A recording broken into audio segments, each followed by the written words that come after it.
You know the exact second it hits you. You say your goodbyes, step into the hallway, and the moment the door clicks shut, an uncomfortable question flashes in your mind. What are they saying about me right now? High performers often treat social interactions like a continuous, exhausting job. It is a relentless effort to manage how others perceive them, carefully curating every word and gesture to ensure the final review is a glowing one. The mental toll of this habit is massive. You are constantly scanning the room, analyzing micro-expressions, adjusting to loud personalities, and frantically editing your own character in real time to match whatever the audience seems to want. Imagine leaving a dinner party. Just as you cross the threshold, you catch a fragment of a sentence from behind you, maybe a passing detail about where you used to work. The door closes, cutting off the rest of the thought. That single incomplete sentence is enough to trigger a spiral of obsessive mental scenarios on the entire ride home.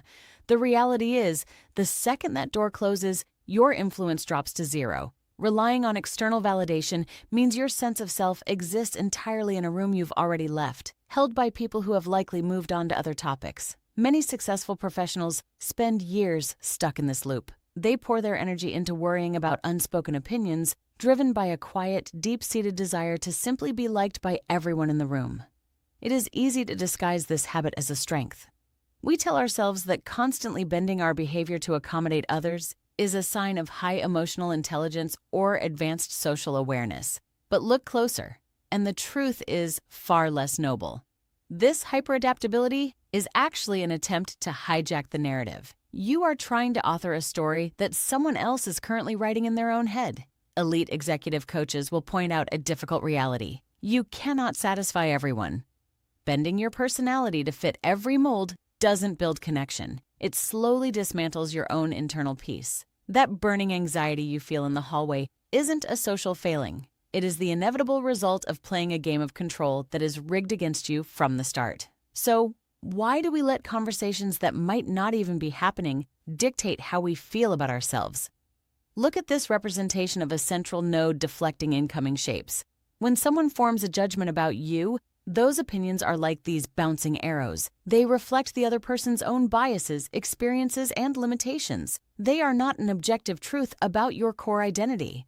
But when we tie our worth to those judgments, we adopt the role of the subject. The subject allows every passing comment or perceived slight to push, dent, and rewrite their entire identity based on whoever is speaking. The alternative is stepping into the role of the observer. An observer can sit comfortably in a social setting, actively listening, speaking when they have something to add, and remaining perfectly content without being the focal point of the room. Observers understand that it is entirely normal to want to matter to other people. They feel that quiet curiosity about what others think, but they refuse to let that curiosity escalate into paranoia. Escaping the mental trap of the hallway requires stepping out of the reactive, easily bruised role of the subject and anchoring yourself firmly as the unbothered observer. Leaving a social gathering, it feels good to know you made a positive impression. Wanting to leave a good trace behind is a little selfish, sure, but it is a perfectly normal human desire. The trap lies in the required evidence. There is a vast difference between being pleasantly curious about the trace you left and frantically needing an exact transcript of the room to prove you have value. The relief comes when you replace that external audit with an internal standard. If you know you showed up authentically and did your best to contribute positively, the external reviews stop holding weight. Even if you could magically hear every word spoken about you after you walked away, it wouldn't bring you peace. You would only be collecting fragmented individual opinions. Separating your inherent undeniable value from the temporary fading trace you leave behind at a dinner party is the only real way to build unshakable self-trust. So how do you actually break the cycle? You make a conscious, intentional choice. You decide to let people have their version of you, no matter how flawed or incomplete it might be. You keep your peace by refusing to investigate. When the door closes behind you, you leave the conversation on the other side. Think back to the mental exhaustion of trying to curate every single interaction. When you stop managing those impressions, the massive amount of cognitive energy you get back is staggering. It translates to a physical sensation. You walk away from a situation, and the urge to course correct completely evaporates. You step out of the tension, breathing easier, moving forward, and never looking back.